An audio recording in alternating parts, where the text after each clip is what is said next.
E aí, pessoal, tudo beleza? Bom, a gente vai falar hoje sobre cloreto de alumínio envolvido numa questão que caiu na Unifesp e que interessante, fala também sobre oxirredução, exatamente um vídeo recente que eu postei no canal falando também sobre oxirredução. No caso, era para obtenção do ácido nítrico.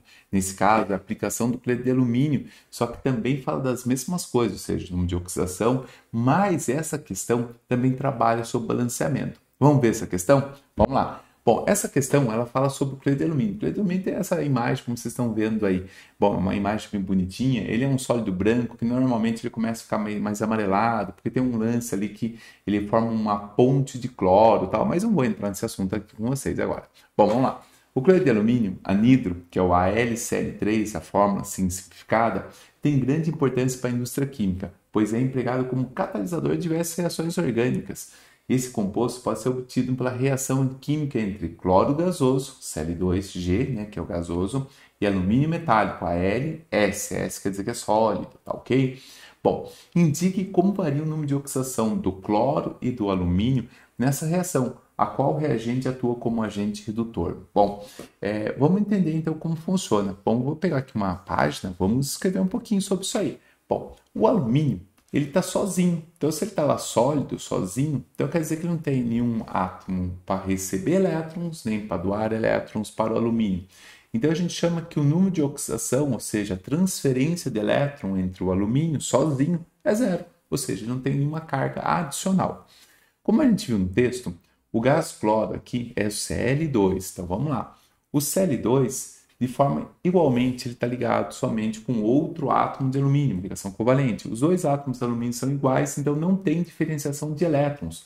O NOx, no caso do cloro, também será zero. Já o composto que vai ser formado pela reação de alumínio metálico sólido com gás cloro é o cloreto de alumínio. Aqui sim eu tenho uma substância composta. E nesse caso, eu posso sim ter uma variação de estado de oxidação. E teremos. Bom, como que eu vou descobrir qual é o estado de oxidação agora de cada uma das espécies? Bom, eu preciso identificar quem são os átomos, né?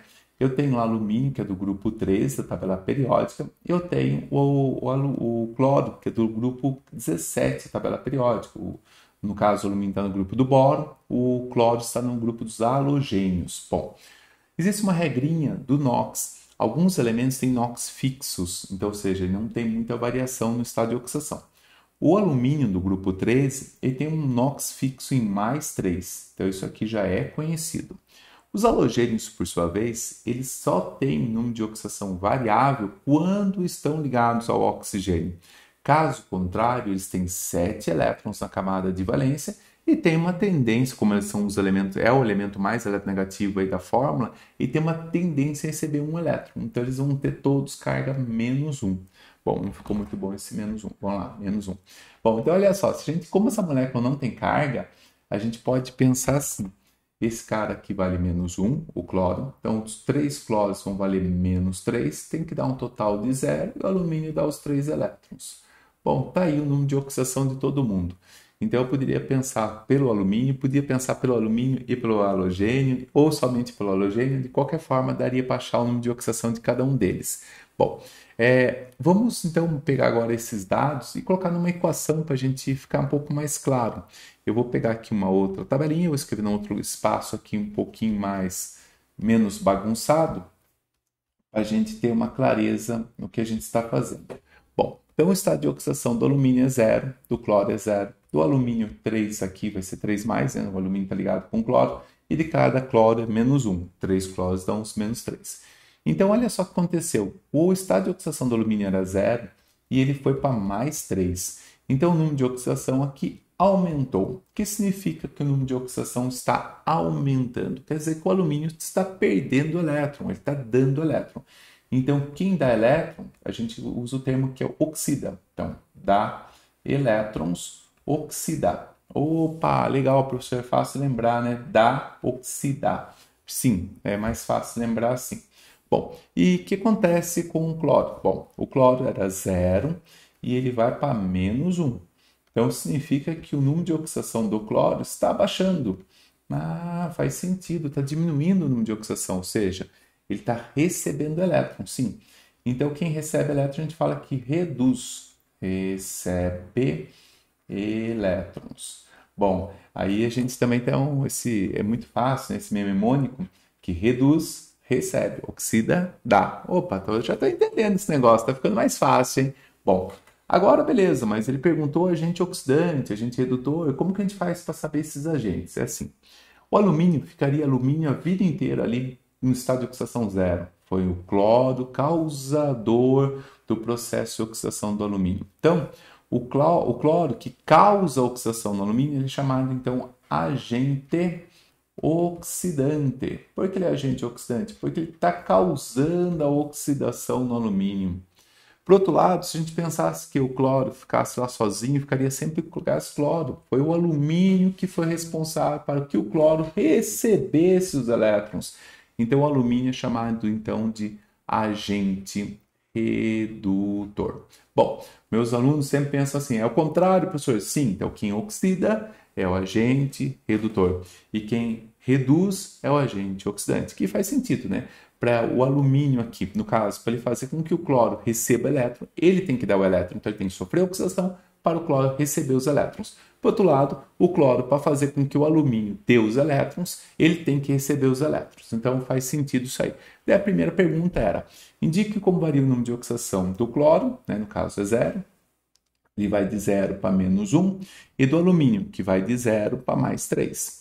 Nessa reação. E qual dos reagentes atua como agente redutor? Então, a gente olhar aqui, o agente redutor é o alumínio, então a gente pode falar que o agente redutor aqui, no caso, é o alumínio, no caso, o alumínio metálico, né? Tem estado de oxidação 0 e que vai para mais 3. Bom, o último item é assim, escreva a equação balanceada dessa reação. Bom, então vamos lá. Alumínio reage com gás cloro e vai formar, então, o tricloreto de alumínio. Bom, existe uma regra que eu gosto de falar com os alunos para tentar fazer o balanceamento, que é a regra do macho. Como que é a regra do macho?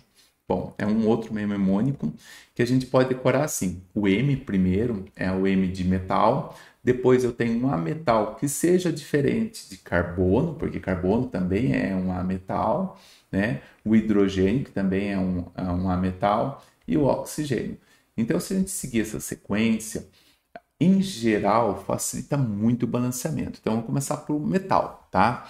Então, vamos lá. O alumínio tem um aqui. Beleza, então K1 aqui na frente, aqui também tem um. Então, tem um alumínio antes da reação, um alumínio depois da reação. Então, o M já está feito. Eu tenho a metal diferente, carbono, hidrogênio e oxigênio? Sim, tem. Tem cloro, tem 2 aqui, eu tenho 3 aqui. E, professor, que número que eu posso colocar aqui? Eu posso colocar 3 sobre 2? Vamos colocar esse número quebrado? Tem um jeito. Eu posso colocar esse 3 aqui na frente. 3 vezes 2 dá 6 cloros. Que número que eu poderia colocar na frente agora? Que isso é valor de 3 fosse dar 6. Um 2 aqui, né? Então, vou apagar isso aqui e vou colocar um 2 aqui na frente. Bom, então eu tenho 2 vezes 3, né? É tipo uma distributiva na matemática. 2 vezes 3 eu tenho 6. 3 vezes 2 tem 6. O cloro já está certo. Só que o metal saiu fora, né? Porque eu tenho igual a 2 alumínio aqui, tinha um só. Então, vou voltar e vamos colocar um 2. 2 cloros, desculpa, 2 alumínios e 2 alumínios. Está balanceada nossa equação pelo método de tentativa e erro, que eu uso chamado método macho. Metal, ametal, carbono, hidrogênio e oxigênio. Carbono não tinha, hidrogênio não tinha, oxigênio não tinha. Não precisou ser feito o balanceamento deste jeito. Bom, existe um outro jeito para fazer esse balanceamento? Sim, existe, que é o método por oxidação. Aqui no caso, ele só pedia assim, escreva a equação balanceada. Então, eu posso fazer a equação 2 alumínio, reage com 3 cloros e dá o cloreto de alumínio, né? Então, eu poderia simplesmente fazer isso, uma equação simples, né? Estaria resolvido aqui, né? Mas é possível também fazer por um método de oxidação, que nesse caso, ele é simples, né? Então, vamos colocar aqui uma situação e a gente vai tentar fazer por oxidação. Bom, eu vou pegar os dados novamente para a gente aproveitar e ver qual que é a diferença. Nesse caso aqui, eu quase nem recomendo fazer por oxidação, porque dá um pouco mais de trabalho, mas para quem está aprendendo é legal. Ó, o alumínio vale 0, o cloro vale 0, o alumínio vale mais 3 e o cloro vale menos 1. Então, olha só, o alumínio sai de 0 e vai para mais 3. Houve uma variação do número de oxidação em 3 unidades, né? De 0 para mais 3. Então, ele perdeu 3 elétrons. só tem um alumínio envolvido no processo. Então, eu tenho 3 elétrons envolvidos na oxidação, então eu vou escrever aqui, oxidação do alumínio. Perfeito. Então, o que aconteceu com o cloro? O cloro sai de 0 e ele vai para -1. Então, houve uma variação de uma unidade. Eu vou pegar o maior número, vou pegar o 3. Eu tenho 2 átomos aqui e 3 aqui. Então, eu tenho 3 átomos.